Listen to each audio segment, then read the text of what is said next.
Di tengah gamangnya Ridwan Kamil terjun kembali di Pilgub Jabar atau nyebrang ke DKI Jakarta di pemilu 2024 mendatang, sejumlah lembaga survei menempatkan Kang Deddy Mulyadi sebagai calon penantang terkuat seandainya Ridwan Kamil kembali maju di Pilgub Jabar 2024 mendatang. Dalam setiap momen, Kang Deddy Mulyadi selalu menyiratkan bahwa dirinya sangat siap untuk maju sebagai bakal calon gubernur Provinsi Jawa Barat. Bahkan bersama partai barunya, Partai Gerindra, Kang Deddy Mulyadi sudah belusukan keliling desa di Jawa Barat. Beberapa baliho raksasa sudah terpasang di beberapa kabupaten dan kota, diantaranya di Tasikmalaya. Sementara kunjungan-kunjungan dadakan juga terus ia lakukan secara spontan ke berbagai wilayah di Jabar, diantaranya ke Sukabumi, Ciamis, Karawang, Bogor, maupun daerah-daerah terdekat seperti Bandung atau Kabupaten Bandung. Kesiapan tersebut tentu bukan tanpa alasan.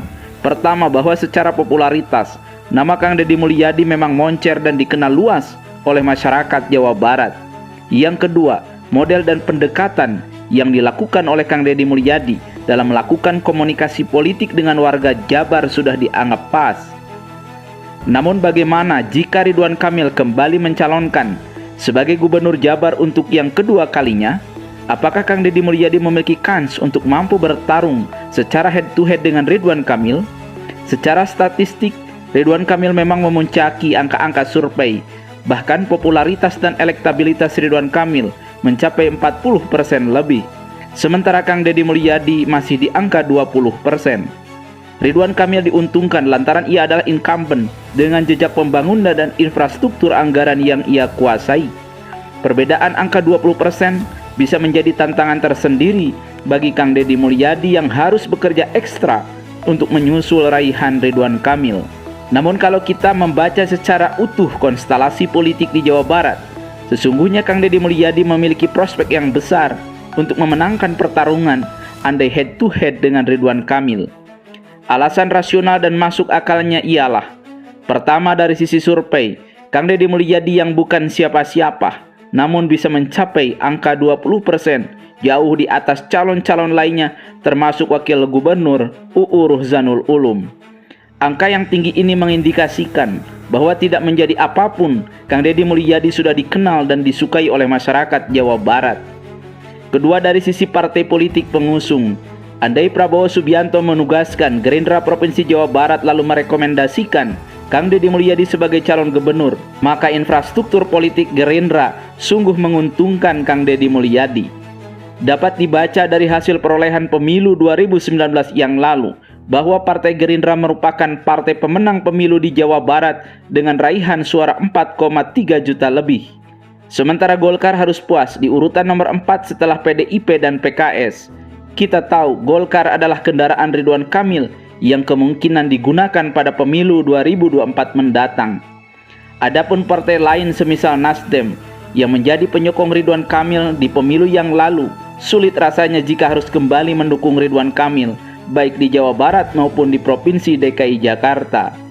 Pasalnya, Ridwan Kamil dianggap pribadi yang tidak tahu balas budi. Ia kali pertama disokong Nasdem, namun saat sudah jadi ia malah masuk ke Partai Golkar. Betul, berpartai itu pilihan dan hak pribadi, namun gelagat itu tentu saja dipahami sebagai tindakan kurang santun dari penyokong utama hingga menghantarkan beliau menjadi gubernur Provinsi Jawa Barat di tahun 2019 yang lalu. Dengan kondisi seperti itu, sekalipun Ridwan Kamil memuncaki survei dengan raihan angka yang besar di angka 40%, namun jika melihat faktor partai pengusung dan jejak kemenangan Gerindra di Jawa Barat, dapat dipahami bahwa head to head antara Ridwan Kamil dan Kang Deddy Mulyadi menjadi pertarungan menarik dan seimbang. Bahwa Kang Deddy Mulyadi dengan segenap daya dan upaya bisa memenangkan pertarungan meraih kursi Jabar 1, dan itu bukan hal yang sulit sebab kans dan peluangnya terbuka lebar. Ridwan Kamil dengan angka 40% belum tentu di atas angin. Pasalnya ia juga harus mengatrol Partai Golkar yang masih jauh di bawah, apalagi kini sebagian besar suaranya bakal ditarik Kang Deddy Mulyadi ke Partai Gerindra. Popularitas Ridwan Kamil dan Partai Golkar tidak linier, dan ini problem tersendiri mengingat RK telah diberi tugas oleh ketumnya untuk memenangkan Golkar di Jawa Barat, Banten, dan DKI Jakarta. Hal itu berbeda dengan Kang Deddy Mulyadi dengan tren popularitas dan elektabilitasnya yang naik seiring elektabilitas Partai Gerindra yang juga naik signifikan. Ini tentu saja skenario perumpamaan jika Ridwan Kamil kembali maju sebagai calon gubernur Jabar untuk periode yang kedua. Tentu lain cerita jika Ridwan Kamil akhirnya memutuskan hijrah ke DKI Jakarta, sebab dalam setiap survei Ridwan Kamil juga masuk radang calon DKI 1 dengan popularitas yang tinggi bersama Heru Budi dan Gibran putra Jokowi. Apalagi dalam peta yang berbeda, Ridwan Kamil juga calon wakil presiden yang namanya selalu di atas dalam setiap survei-survei yang dilakukan oleh lembaga survei. Hal di atas menjadi potensi dan prospek yang baik bagi Kang Deddy Mulyadi jika akhirnya Ridwan Kamil benar-benar hijrah ke Jakarta. Dipastikan bahwa jika Ridwan Kamil hijrah ke DKI 1, maka Kang Deddy Mulyadi merupakan satu-satunya calon gubernur Jawa Barat dengan popularitas tertinggi di antara calon-calon lain yang sudah beredar di Jawa Barat pada saat ini. Rajin katakan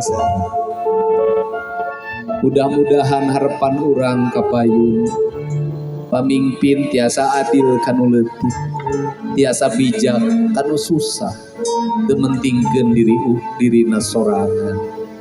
Nuhun ka urang saguling tos ngajarkeun ka deudeuh kaulas sareng kahebat. Cag.